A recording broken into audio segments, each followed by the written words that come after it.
अब हम बताने चल रहे हैं स्वप्रेरण, सेल्फ इंडक्शन और म्यूचुअल इंडक्शन, अन्योन्य प्रेरण के बारे में। ये क्या होता है जरा ध्यान दो।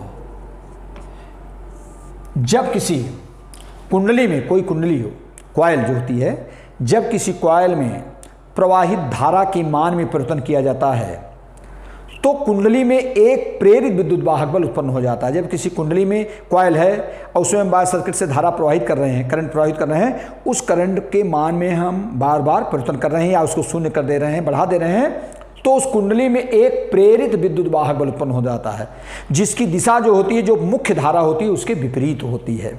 जैसे मान लीजिए किसी कॉइल में हम करंट फ्लो कर रहे हैं और उस करंट को हम बार बार घटा बढ़ा रहे हैं या जीरो कर दे रहे हैं, तो उस कुंडली तो जब जीरो करेंगे, एक बार बार घटाएं बढ़ाएंगे, जिसे हम विद्युत चुंबकीय प्रेरण में तुमको बता चुके हैं, तो उस कुंडली में के चुंबकीय फ्लक्स में परिवर्तन होता है। उस कुंडली से गुजरने वाली चुंबकीय बल रेखाओं की संख्या में परिवर्तन होता है, जिसके कारण उसमें एक प्रेरित धारा उत्पन्न हो जाती है। और ये जो प्रेरित धारा होती है, जो मुख्य धारा है, जिसको हम बार बार घटा बढ़ा परिवर्तित कर रहे हैं, उसके विपरीत होती है।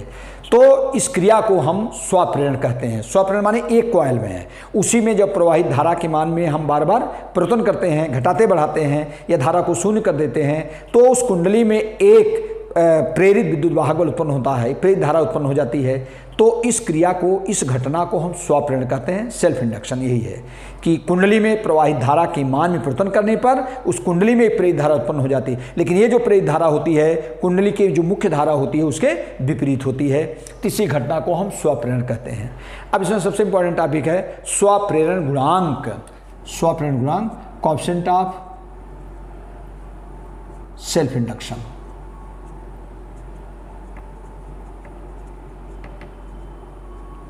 अध्ययन, या इसी को सेल्फ इंडक्टेंस भी कहते हैं, स्वप्रेरण गुणांक। इसको जरा ध्यान सुनिए।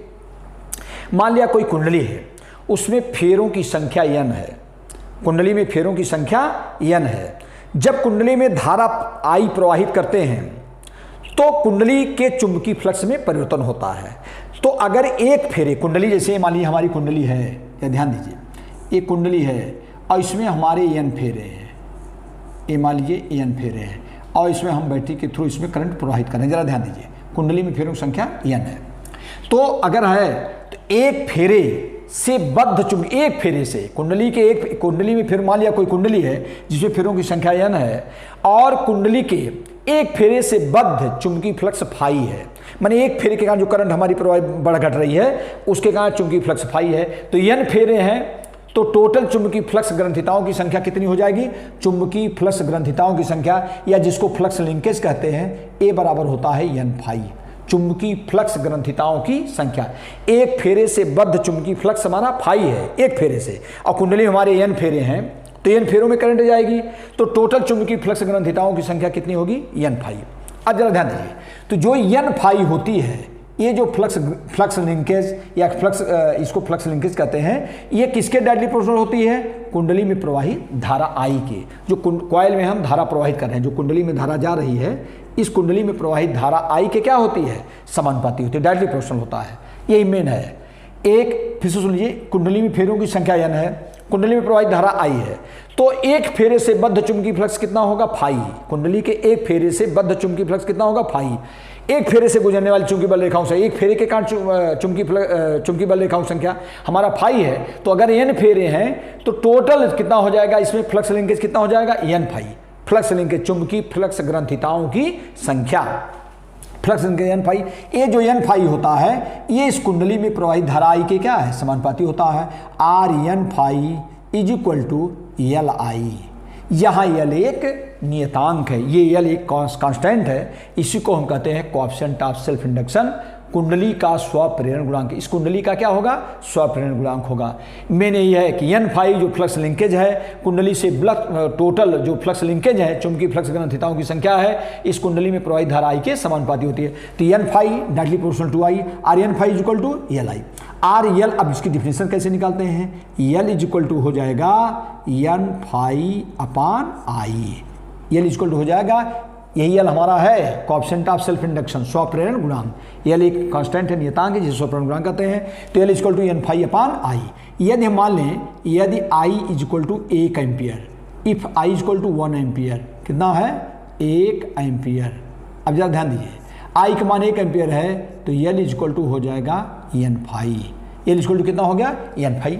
अब जरा ध्यान, इसी आधार पर इसकी डिफिनेशन निकालते हैं। इसका मतलब कुंडली का स्वप्रेरण गुणांक किसके बराबर आ रहा है? कुंडली के चुंबकीय फ्लक्स ग्रंथिताओं की संख्या के बराबर आ रहा है। लेकिन कब आ रहा है? जब कुंडली में प्रवाहित धारा का एम्पियर हो, 1 एम्पियर हो, या आई का मान 1 एम्पियर माने तभी तो इक्वल टू एन फाई आया। इसी आधार पर इसकी डिफिनेशन निकालते हैं इस प्रकार, ध्यान सुनिएगा, इस प्रकार किसी कुंडली का स्वप्रेरण गुणांक कुंडली के चुंबकीय फ्लक्स ग्रंथिताओं की संख्या के बराबर होता है, जबकि, लेकिन कब बराबर है? जबकि कुंडली में प्रवाहित धारा एकांक हो। एकांक मीन्स वो 1 एम्पियर। तो ये है, इस एक परिभाषा ही हो गई। किसी कुंडली का स्वप्रेरण गुणांक कुंडली के चुंबकीय फ्लक्स ग्रंथिताओं की संख्या के बराबर होता है, जबकि कुंडली में प्रवाहित धारा एकांक हो। एकांक मतलब 1 एम्पियर। दूसरा क्या है? दूसरा इसी में और हम निकाल सकते हैं, जरा ध्यान दीजिए कि यदि धारा आई जो हम परिवर्तन कर रहे हैं, धारा परिवर्तन के कारण कुंडली में उत्पन्न प्रेरित विद्युत वाहक बल E हो, तो E इक्वल टू होता है minus N D phi upon D T. ये फैराडे के द्वितीय नियम से कुंडली में उत्पन्न प्रेरित विद्युत वाहक बल E इक्वल टू होता है minus N D phi upon D T, Faraday के विद्युत चुंबकीय प्रेरण के द्वितीय नियम से। आर इज इक्वल टू हो जाएगा, वही कर रहे हैं कि धारा परिवर्तन डेल्टा, धारा परिवर्तन करने पर कुंडली में प्रेरित विद्युत वाहक बल E है, तो फैराडे द्वितीय नियम से equal to minus N D phi upon D T, ये है कुंडली के फेरों की संख्या, और D phi upon D T flux परिवर्तन की दर। आर इज इक्वल टू लिख सकते हैं, इज इक्वल टू हो जाएगा minus D N phi upon D T. N को हम अंदर ले गए क्योंकि कांस्टेंट है, इधर ध्यान दीजिए, ये डी टी है। अब आज ध्यान दीजिए, और एन फाई इक्वल टू क्या होता है? चूंकि एन फाई ये पीछे पढ़ा चुके हैं, एन फाई इक्वल टू होता है आई, ये L I, N phi equal to होता है एल आई के। चलो इधर करें, तो N phi equal to L I के, इसलिए क्या हो जाएगा? इसलिए हमारा हो जाएगा ई इक्वल टू कितना हो जाएगा? ई इक्वल टू हो जाएगा माइनस डी।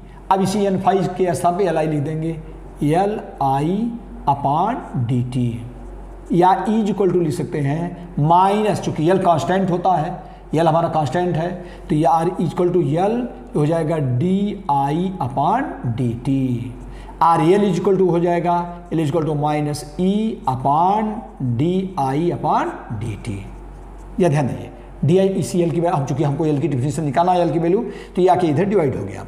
अब यदि मान लें यदि D I upon D T, D I upon D T is equal to 1 ampere प्रति सेकंड, अगर डी आई डी टी का मान हमने मान लिया 1 एम्पियर प्रति सेकंड, तो एल इज इक्वल टू कितना आ जाएगा?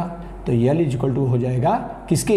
ई की। ये माइनस साइन तो ये प्रदर्शित करता है, वो फैराडे द्वितीय नियम में पढ़ाया गया है कि कुंडली में उत्पन्न प्रेरित विद्युत वाहक बल सदैव उस कारण चुंबकीय फ्लक्स परिवर्तन की ऋणात्मक दर के समानुपाती होता है। या लेंज के नियम में बताया गया है कि कुंडली में उत्पन्न प्रेरित विद्युत वाहक बल सदैव उस कारण का विरोध करता है जिसके द्वारा स्वयं उत्पन्न होता है, तो माइनस साइन उसके कारण होता है। डिफिनेशन में इसका कोई मतलब नहीं है, तो एल इज इक्वल टू हो जाएगा हमारा माइनस ई के, या ई लिख दो, ये माइनस लिख दो, कोई बात नहीं है, ई ये हमारा है। अब जरा ध्यान दीजिए, तो अब हम इसकी डिफिनेशन इस प्रकार से भी निकालते हैं। इसका मतलब यल जो है किसके बराबर है? कुंडली में उत्पन्न प्रेरित विद्युत वाहक बल के बराबर आ रहा है। लेकिन कब आया? जब कुंडली में धारा परिवर्तन की दर वही D I upon D T का मान 1 एम्पियर हो।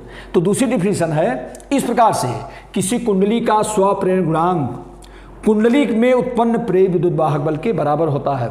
किसी कुंडली का स्वप्रेरण गुणांक कुंडली में उत्पन्न प्रेरित विद्युत वाहक बल के बराबर होता है, जबकि कुंडली में धारा परिवर्तन की दर वही D I upon D T 1 ampere प्रति सेकंड हो, या एकांक हो। फिर से सुन लो, इस प्रकार किसी कुंडली का स्वप्रेरण गुणांक कुंडली में उत्पन्न प्रेरित विद्युत वाहक बल के बराबर होता है, जबकि कुंडली में धारा परिवर्तन की दर एकांक हो। स्वप्रेरण गुणांक का यूनिट क्या होता है? हेनरी, और इसकी जो है और छोटी यूनिट होते हैं मिली हेनरी। एक मिली हेनरी इक्वल टू होता है, 1 हेनरी बराबर होता है 10⁻³ मिली हेनरी। मिली हेनरी को हम लिखते हैं एम एच, ये लिख लेते हैं, एम और एच से प्रदर्शित करते हैं। अब इसका डायमेंशनल फार्मूला क्या होता है? बिमी सूत्र क्या होता है इसको बताते हैं। एल इज इक्वल टू होता है, एल इज इक्वल टू दोनों प्रकार से निकाले हैं। एल इज इक्वल टू होता है E upon D minus D I upon D T. अब आगे ध्यान दो, तो ये चाहे डी टी ऊपर चला जाएगा तो हो जाएगा माइनस ई, ये हो जाएगा D T upon D I. E क्या होता है? ई इक्वल टू होता है डब्ल्यू अपान क्यू। या ध्यान दीजिए, प्रेरित विद्युत वाहक बल होता है डब्ल्यू अपान क्यू। तो ये हमारा हो जाएगा W upon Q into D T upon D I.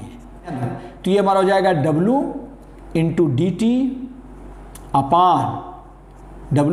Upon Q, Q into D I. अब आई ध्यान दो, और फिर Q इक्वल टू होता, आप सबकी यूनिट रखो, इक्वल टू W हो जाएगा M L power 2 T power -2, EU का हो गया, इंटू हो जाएगा T upon Q equal to होता है I T, Q equal to होता है आई टी, तो आई का हो जाएगा A और T का T होगा, तो हो जाएगा AT इंटू डी आई का फिर A हो जाएगा। अब आगे ध्यान दो पहले, अब इसी को करो, तो यम और L का कितना हो जाएगा? L पावर 2 T पावर, ये देखो ये T से T कट जाएगा तो आ जाएगा T पावर -2, और यहाँ पर A है और ये है, तो A पावर 2 ऊपर जाकर हो जाएगा A पावर -2। ये इसका हो जाएगा डायमेंशनल फार्मूला।